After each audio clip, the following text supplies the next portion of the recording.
Magandang oras mga kababayan, mga ka-Golden Boy. Grabe pala ang ginawa ni Pulong Duterte sa loob ng bar.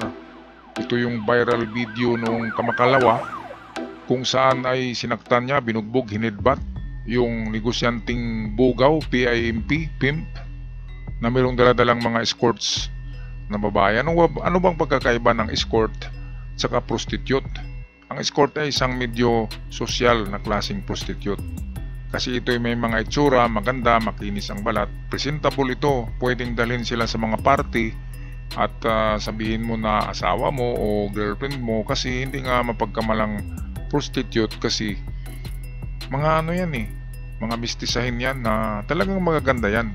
Kasi ang presyo ng bawat isa niyan sa mga escort ay 13,000 ayon sa Bugaw, pero ang ibibigay ng Bugaw dyan ay 10,000 lang sa babae, 3,000 ang nasa Bugaw sa pimp, PIMP. Pero ang pimp dito ay nabugbog dahil sa hindi maganda magserbisyo yung isang dala niyang escort. Nagagalit si Pulong. Kaya ito, panoorin natin ang buong kwento kurtesi ng Sa Iyong Araw. Grabe, hindi ko akalain ito. Lumabas na ang buong kwento sa kaso ni Pulong Duterte sa isang bar sa Davao. At nang makita ito ng mga Pilipino, lumabas ang napakaraming mga komento patungkol sa ginawa ni Pulong Duterte. At talaga namang kahit na ang mga supporters ay talagang manghihina at madidismaya dahil sa buong kwentong ito. Pero bago natin basahin ang complaint ni John Patria laban kay Pulong Duterte, babasahin ko muna ang mga comment ng ating mga kababayan. Sabi dito, dapat sana wag na siya maging congressman, nawalan na siya ng dignidad and become unfit as a government official. Isa pa, no to Duterte and the wicked friends. Congressman, anak ng dating Pangulo, pick up girl lang type mo. Dapat kahit singer sa bar. Grabe, kawawa ang Pilipinas pag Ito, yung Duterte ang nakaupo. Isa ba dito, kung mahal nyo ang Davao at Pilipinas, huwag nyo nang iboto ang mga Duterte. No to Duterte. Parang naniwala ako sa sinabi ni Mark Taguba na si Pulong ang may hawak ng Davao Group ng BOC. Ito yung nangyayari sa custom noon. Mark Taguba, isang runner, isang scapegoat. Siya yung nakulong Palagay ko ay pinaangkin sa kanya ni Digong na siya yung umangkin lahat ng naroon na mga na kontrabando, sabihin natin yung droga. Kaya hindi nadawit ang pangalan, hindi nakulong si Pulong dahil meron ng umangkin sa kaso. Yun nga si Mark Taguba ng Bureau of Customs. Kaya matagal na kinakabiran ni Digong tong mga anak niya, matagal na. Yung isa, yung Baste, ay mayroong tattoo ng triad sa likod Sabi ni Trillanes, mayroong pangang code. Kaya ayaw ni Baste ipakita yung tattoo. Kasi malalaman ng madla ng buong Pilipinas na member talaga siya ng triad. Kung member siya ng triad, ano si Pulong? Di ba? Isang puno lang sila Kung isang puno lang, pareho ang bunga. Pareho ang ugat, pareho ang dahon, pareho ang kulay. Di ba mga kababayan? Ano sa palagay nyo?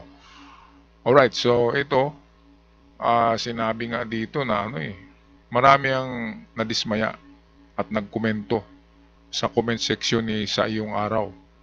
Kudos sa Iyong Araw na magaling na vlogger to. Pareho kami ng frequency, kaya nga palaging video niya ang bigyan ko ng reaksyon kasi pareho ang daan na pupuntahan namin Kaya paborito ko ang vlogger na ito, Sa Iyong Araw. So bisitahin nyo rin ang channel niya kasi magaling yan, magandang vlogger at nakikita niya ang nakikita ko. Okay, patuloy tayo sa video. Dapat yan ay makulong at hindi siya taguba. Isa pa, 13,000 sa bawat babae. Sa 6 na babae, 78,000 na. Pwera pa ang bayad sa bugaw at mga inom at kinain sa bar. For sure, 100,000 ang gastos niya sa isang araw. Nabing bigyan ko daw ang kanyang mga bodyguard ng 3 babae at doon ay nabigyan ko ay ang 2 bodyguard at isang driver.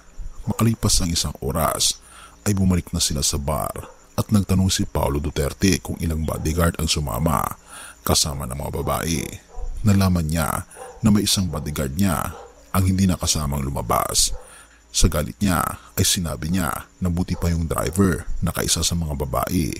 Yung bodyguard niya mismo hindi nakakuha ng babae. Matapos noon ay binayaran niya ang 3 babae, ngunit ang pang-4 na babae na hindi naman nailabas ay binigyan niya ng 1,000 lamang. Nagtanong ang babae kung bakit ganun lamang ang bigay sa kanya at doon na nagalit si Paulo Duterte. Dahil sa galit at kalasingan, si Paulo Duterte ay ako ang nakita niyang pagbuhusan ng galit mula sa 2nd floor ng bar. Sa aming pinestuhan ay minura-mura niya ako at tinutulak pababa ng hagdan. Sinubukan ko po umalis ng bar, ngunit hinarangan ako ng mga bodyguard. Ito, grabe pala ang nangyayari sa Bugaw dito kasi galing pa ng 2nd floor ay meron na siyang sinasaktan niya sa 2nd floor pa at halos pagulungin siya sa hagdanan papuntang 1st floor. At pagdating sa 1st floor, tatakbo na sana siya pero hinarang siya ng mga bodyguard. Itong mga bodyguard naman, sigurado ako mga pulis to eh. Wala bang diyan? Check up ang PNP chief kung nasaan na yung kanyang mga kapulisan, sino ang kanilang siniserbisyuhan, di ba? At bawal ang ganyan sa mga pulis. Ang pulis kahit natulog yan, kahit matulog ang pulis, pulis pa rin yan. Kahit hindi yan magsuot ng uniform sa kanilang sinumpaan, pulis pa rin sila. Kaya kahit nandyan sila sa bar, sa club, dapat isipin nila na pulis sila. Hindi sila gagawa ng ganyang kalukuhan. Kung gagawa sila ng ganyan, yun talagang tago lang na walang makakaalam, walang makakakita. Walang makakita dito. Klarong-klaro eh. Ito nga, mayroong mga clerks dito ang baro. Nagsusulat ng records. Kaya hindi sikreto ang ginagawa nilang ito. Klarong-klaro naman, di ba? Kaya kunting kunting disiplina sa sarili para sa ating mga kapatid na pulis dyan. Ay pulis talaga kayo, kahit matulog kayo, ay pulis kayo. Ganyan ang inyong trabaho eh. So, bantay-bantay lang tayo, di ba? Paggagawa ng ganyan, dapat sikretong-sikreto. Alright, balik tayo sa ating kaibigang sa iyong araw. Paulo Duterte sa 1st floor at sinabihan na isarado ang pintuan at doon ay pinagmumura niya ako ulit at pinagbabantaan. Napapatayin kita at tinedbat niya ako sa ulo ng maraming beses at ako ay humihingi sa kanya ng patawad kung ano man ang nagawa kong mali sa kanya, ngunit patuloy pa rin siya na hinedbat ang aking ulo at inuundayan niya ulit ako ng kutsilyo at nang makita ng bodyguard niya na may CCTV ay agad pinapatay niya ang CCTV ng lugar at doon na ako na corner. Halos 2 hours niya akong sinaktan sa loob ng bar. Suntok, sampal, tadyak ang aking inabot kay Paulo Duterte dahil sa galit niya sa akin. Mga pasado 5 o'clock na ng umaga nang inaabutan niya na ako ng pera. Ito mga kababayan mga golden boy, napansin ko bakit headbutt ang ginagamit ni Pulong? Bakit hindi niya ilbuhin, di ba? Hindi niya tadyakan. Siguro napakatigas na ulo to, no? Tested na siguro yan na nanghihidbat siya ng mga tao. Kapag nag-headbutt ka, kapag ang utak mo ay normal, ay makakalug ang utak mo at magkaroon ito ng hemorrhage kapag palagi mong ginagawa yan. Ngayon, kung maliit ang utak mo, parang ping-pong balls lang ang laki, siguradong makapal ang bungo mo. At kapag makapal ang skull mo, ay hindi masasaktan ang utak na nasa loob. Kasi ang utak nga ay parang ping-pong ball lang ang laki. Parang ping-pong ball o kamatis lang ang laki ng utak. Kapag ganyan, hindi talaga ma-feel mo yung sakit. Kasi wala kang utak eh. Maliit ang utak mo. Parang utak lang ng isda, di ba? Isda ang utak. Kaya ayan, kahit siguro ay padirhid, bati ni Pulong, hindi siya masasaktan eh. Grabe naman ang mga taong ito, no? Parang hindi congressman eh. Kahit siguro congressman ka, kapag meron kang delikadisa ay huwag kang magpubliko. Huwag kang pumunta ng mga lugar na ito na makikita ka ng constituents mo sa lugar mo, ng mga fans mo, makikita ka ng supporters mo na nag-good time ka with prostitutes at gumagamit. Di ba? Grabe. Meron lang nag-comment na sana singer na lang. Kasi ang singer ay hindi naman talaga gabi-gabi yan ginagamit, di ba? At ang mga singer ay mga ano lang yan, di ba? Mga hot moms. Yung iba single moms. Nangangailangan ng suporta. Itong mga prostitute ay ewan ko kung bakit hindi ito tumigil sa kanilang trabaho. Pwede naman silang tumigil kapag nakapag-ipon na, di ba? Anyway, in the Bible, in the history of the Bible, prostitution is the oldest profession in the world. In the whole world. Since the time immemorial. Panahon ng mga emperor ay meron ng mga prostitute.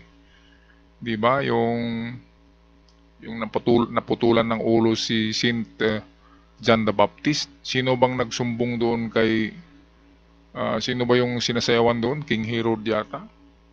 Sinasayawan ng mga prostitute. Prostitute ang nagsabi na akin ang ulo ni John the Baptist. Kaya yun, dahil sa maganda sino ba yung prostitute na yun? Maganda, pinaputol ni King Herod ang ulo ni John the Baptist. Kaya yung mga prostitute, oldest profession in the world, in the history of the world since the time immemorial. Since the beginning of time, biblical time, ay nariyan na yan. Ang proof niyan ay si Mary the Magdalene ng Magdala. Yung Magdalene, yan ang lugar ng Magdala. Kaya Mary of Magdalene, na tinatawag Mary Magdalene, isang prostitute na nagiging disipulo ni Kristo na babae na hindi na isama sa listahan ng mga disipulo dahil babae, pero disipulo pa rin. Alright, so tapusin natin ang video, courtesy ng Sa Iyong Araw. 1,000 kada suntok, sampal o sipa. Matapos ang nangyari, ay umalis na siya ng bar at bumalik sa may Woodridge para doon makipag-sex sa isang kinuha niyang babae sa akin.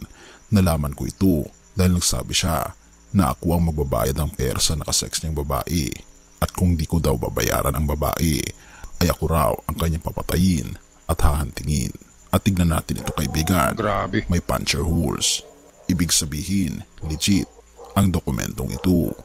At mapapansin natin na ang sinasabi sa complaint ay tumutugma sa CCTV na nakuhanan sa bar. At ang nakakalungkot lang kaibigan, kung talagang totoo ang mga nangyaring ito, ay sobrang nakakadismaya talaga. Dahil doon pa lang sa pagkuha ng babae ng isang congressman na kahit pera niya ang ginamit, ay magdadalawang isip ang taong bayan na baka pera ng taong bayan pa ang ginamit niya. Tama, talagang pera ng taong bayan yan. Ano bang sinisweldo? Saan ba kumukuha ng pangsweldo sa congressman? Diba? Galing sa taong bayan, galing sa gobyerno, galing sa mga taxes. Kaya kahit sana ganyan si Pulong, dapat hindi niya pinapakita sa publiko na mayroon siyang sinasaktan, binubugbog na isang tao. Wala siyang wala siyang respeto sa mga bugaw. Kahit bugaw yan, tao din yan. Kaya nga sa tukhang ay wala silang respeto sa mga squatters. Pinagbabaril nilang mga squatters ang mga nasa antas na mababa. Pinagbabaril.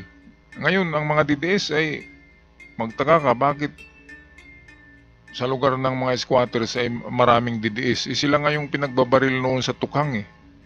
Tapos idol pa nila si Digong. Grabe naman. Baguhin niyo naman yung isip niyo mga kapatid yan sa sa Islam area kung saan pinagbabaril yung mga kamag-anak niyo noon sa tukhang at nakalimutan niyo dahil idol niyo si Digong. Ano bang naibigay sa inyo na mabuti si Digong? Kahit bigas nga hindi bumaba noon. Sa panahon ni Digong 70 pesos per kilo ang bugas, mayroon pang bukbuk at hindi masarap ang lasa. May naibigay ba siya na maganda? Ay nako. Ngayon, si PBBM, ang bigas na 60 ginawa ng 45. And then meron na tayong bigas na 20 pesos per kilo hanggang sa 2028 yan. Yan ang sabi ni PBBM.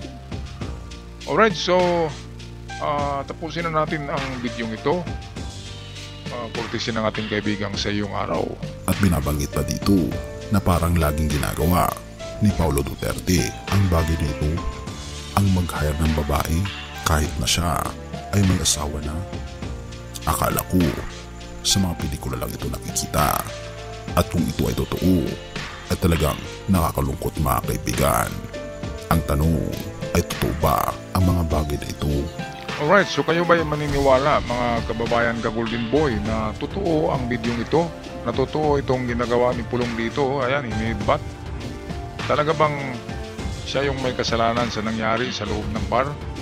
Well, sa inyo na ang diskresyon na yan kung anong masasabi nyo sa ating comment section down below. At sa mga bago pa lamang sa aking channel na kabisita, huwag kalimutan mag-subscribe. Malaking tulong ang pag-subscribe sa mga content creator na kagaya ko, at makatulong na rin tayo sa ating mga kababayan para mapaabot itong mga mensahe ng ating mga videong binibigyan ng reaksyon. Hanggang sa muli, maraming salamat sa lahat. Paalam.